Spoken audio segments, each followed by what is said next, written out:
Hello दोस्तों, Dilip Hindi shorthand classes में आपका हार्दिक स्वागत है।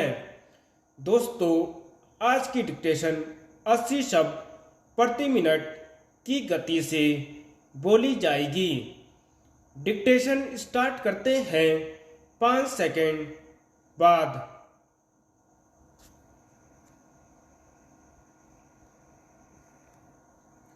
भारत में भ्रष्टाचार पर नियंत्रण एवं नागरिक हितों के संरक्षण के लिए एक लंबे समय से केंद्रीय कानून के रूप में लोकपाल की व्यवस्था किए जाने की मांग की जा रही थी, जो कि अब पूरी हो चुकी है।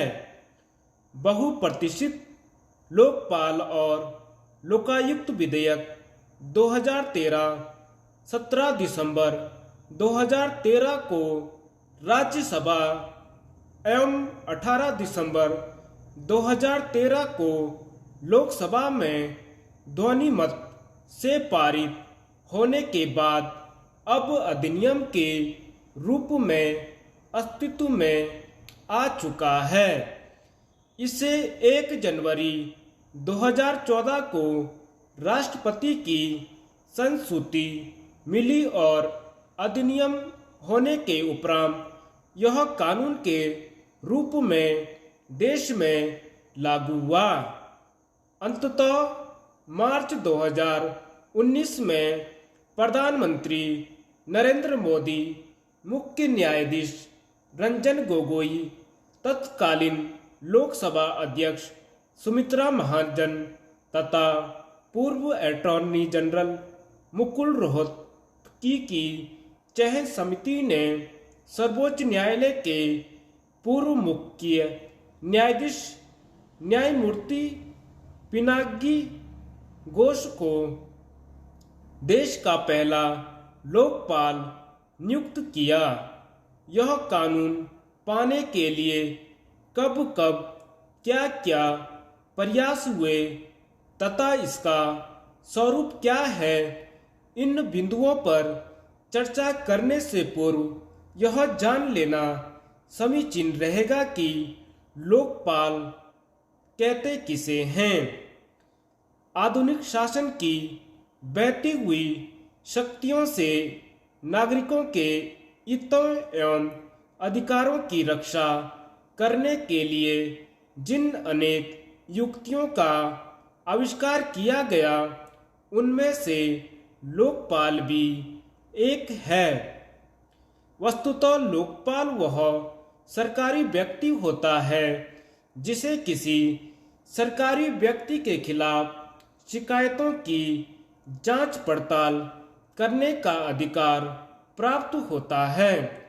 आधुनिक शासन की बढ़ती हुई शक्तियों से नागरिकों के हितों एवं अधिकारों की रक्षा करने के लिए जिन अनेक युक्तियों का आविष्कार किया गया, उनमें से लोकपाल भी एक है। ओम्बुड्समैन की अवधारणा का आविर्भाव सर्वप्रथम 1809 में स्वीडन में हुआ था। ओम्बुड्समैन का कार्य सरकारी विभागों के विरुद्ध नागरिकों की शिकायतों की छानबीन करना है।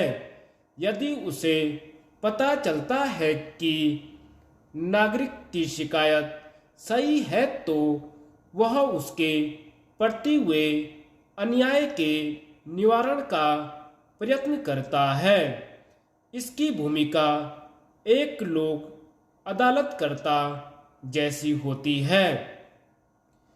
पिछले कुछ दशकों में लोकपाल प्रणाली का तीव्र विकास हुआ है तथा इससे विश्व के अनेक देशों द्वारा अपनाया जा चुका है। यह कहना बेजा न होगा कि भारत में लोकपाल प्रणाली को अपनाने में बहुत देर की गई, जबकि इसकी मांग लंबे समय से की जा रही थी।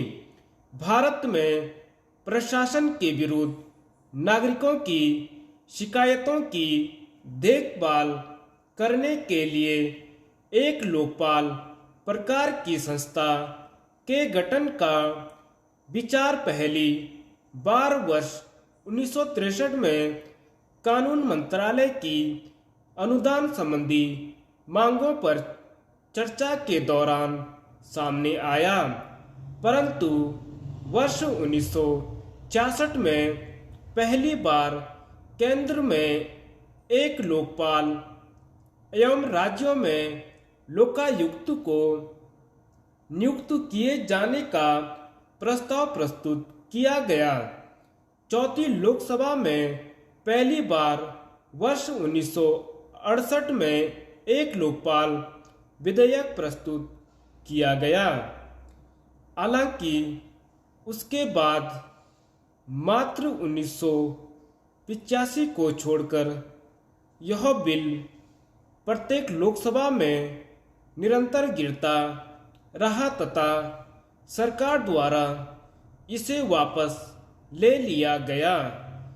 इसके अनुक्रमिक संस्करणों को क्रमशः 1971, 1977, 1985, 1989, 1996, 1998 तथा 2001 में प्रस्तुत किया जाता रहा, परंतु यह कभी भी संसद में पारित नहीं हो सका। 4 अगस्त 2001 को लोकसभा में प्रस्तुत लोकपाल विधेयक इस विधेयक का संसद के समक्ष प्रस्तुत किया जाने वाला 9वां संस्करण था।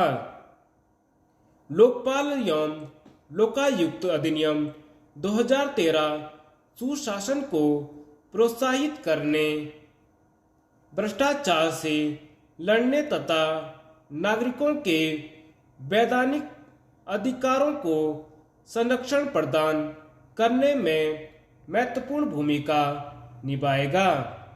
वर्ष 2004 में संयुक्त प्रगतिशील गठबंधन यूपीए सरकार के राष्ट्रीय न्यूनतम साझा कार्यक्रम में यह वचन दिया गया कि लोकपाल विधेयक को लागू किया जाएगा।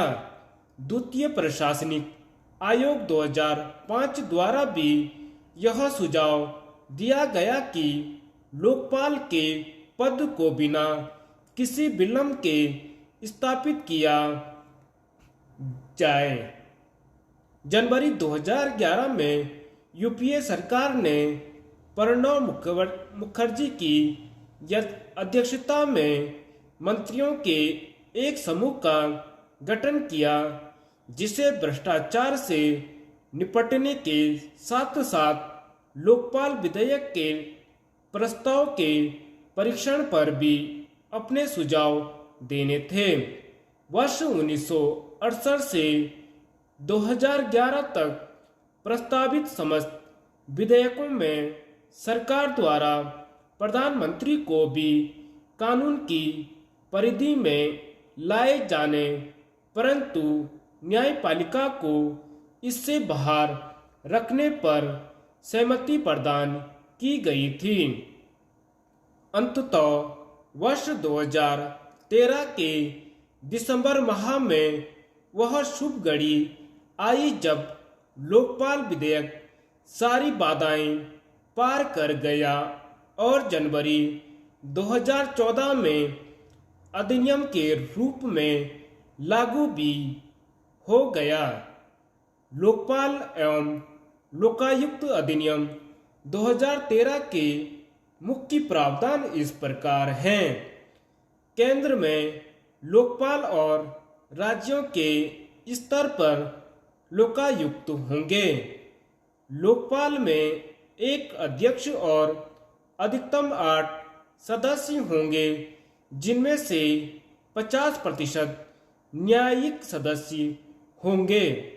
साथ ही लोकपाल के 50% सदस्य अनुसूचित जाति, अनुसूचित जनजाति अन्य पिछड़ा वर्ग, अल्पसंख्यकों तथा महिलाओं में से होने चाहिए।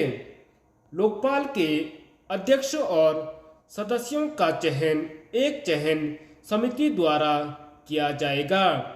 इस चयन समिति में प्रधानमंत्री, लोकसभा अध्यक्ष, लोकसभा में विपक्ष के नेता, भारत के मुख्य न्यायाधीश या उनके द्वारा नामित सर्वोच्च न्यायालय का एक वर्तमान न्यायाधीश तथा इन 4 सदस्यों की संस्तुतियों के आधार पर राष्ट्रपति द्वारा नामित प्रख्यात विधिवेत्ता सदस्य होंगे। इस अधिनियम में सांसदों, विधायकों, भ्रष्टाचार के दोषी व्यक्तियों तथा 45 वर्ष से कम आयु के व्यक्तियों को लोकपाल में न रखने का प्रावधान है। सार्वजनिक मामलों, शिक्षा, वित्त आदि क्षेत्रों में कम से कम 25 वर्ष के अनुभव को इसके लिए आवश्यक बनाया गया है। पद मुक्ति के बाद लोकपाल के अध्यक्ष और सदस्यों की पुनर्नियुक्ति नहीं हो सकेगी। इन्हें कोई कूटनीतिक जिम्मेदारी या संघीय क्षेत्र के प्रशासक के रूप में नियुक्ति नहीं दी जा सकती तथा पद छोड़ने के 5 वर्ष बाद तक ये कोई भी चुनाव नहीं लड़ सकेंगे। जहां तक लोकपाल के क्षेत्राधिकार का प्रश्न है, प्रधानमंत्री को भी लोकपाल के दायरे में लाया गया है। साथ ही सभी श्रेणियों के सरकारी कर्मचारी लोकपाल के अधिकार क्षेत्र में आएंगे। इसके अतिरिक्त विदेशी योगदान नियमन के तहत प्रति वर्ष 10 लाख रुपए से अधिक विदेशी स्रोत से अनुदान प्राप्त करने वाले सभी संगठन लोकपाल के तहत आएंगे। सीबीआई सहित किसी भी जांच एजेंसी को लोकपाल द्वारा भेजे गए मामलों की निगरानी करने तथा निर्देश देने का लोकपाल को अधिकार होगा। प्रधानमंत्री की अध्यक्षता में एक उच्चाधिकार प्राप्त समिति सीबीआई के निदेशक के चयन की सिफारिश करेगी। अभियोजन निदेशक की अध्यक्षता में अभियोजन निदेशालय होगा, जो पूरी तरह से निदेशक के अधीन होगा। सीबीआई के अभियोजन निदेशक की नियुक्ति केंद्रीय सतर्कता आयोग की सिफारिश पर की जाएगी। लोकपाल द्वारा सीबीआई को सौंपे गए मामलों की जांच कर रहे अधिकारियों का तबादला लोकपाल की स्वीकृति से ही हो सकेगा। इस अधिनियम में भ्रष्टाचार के जरिए अर्जित संपत्ति की कुर्की करने और उसे जब्त करने के प्रावधान शामिल किए गए हैं, चाहे अभियोजन की प्रक्रिया अभी चल रही हो। अधिनियम में प्रारंभिक पूछताछ, जांच और मुकदमे के लिए स्पष्ट समय सीमा निर्धारित की गई है तथा इसके लिए विशेष न्यायालयों के गठन का भी प्रावधान है। इस अधिनियम के लागू होने के 365 दिन के भीतर राज्य विधानसभाओं और कानून बनाकर लोकायुक्त की नियुक्ति की जानी अनिवार्य होगी। भ्रष्टाचार एवं कुशासन की समस्या से जूझ रहे इस देश के लिए लोकपाल एवं लोकायुक्त अधिनियम 2013 एक ताजा हवा के झोंके सा है। यहाँ यह रेखांकित करना आवश्यक है कि इस कानून को मूर्त रूप प्रदान करने के लिए समाज सेवी एवं गांधीवादी विचारक अन्ना हजारे ने लंबी लड़ाई लड़ी, जिसमें नागरिक समाज ने भी भरपूर योगदान दिया। उम्मीद की जा सकती है कि अपने उद्देश्यों के अनुरूप लोकपाल एवं लोकायुक्त अधिनियम 2013 सुशासन को प्रोत्साहित करने, भ्रष्टाचार से लड़ने तथा नागरिकों के वैधानिक अधिकारों को संरक्षण प्रदान करने में महत्वपूर्ण भूमिका निभाएगा। इस कानून के प्रभावी होने से भ्रष्टाचार मुक्त भारत का स्वप्न साकार होगा। वहीं शासन प्रशासन में पारदर्शिता एवं जवाबदेही बढ़ेगी। धन्यवाद।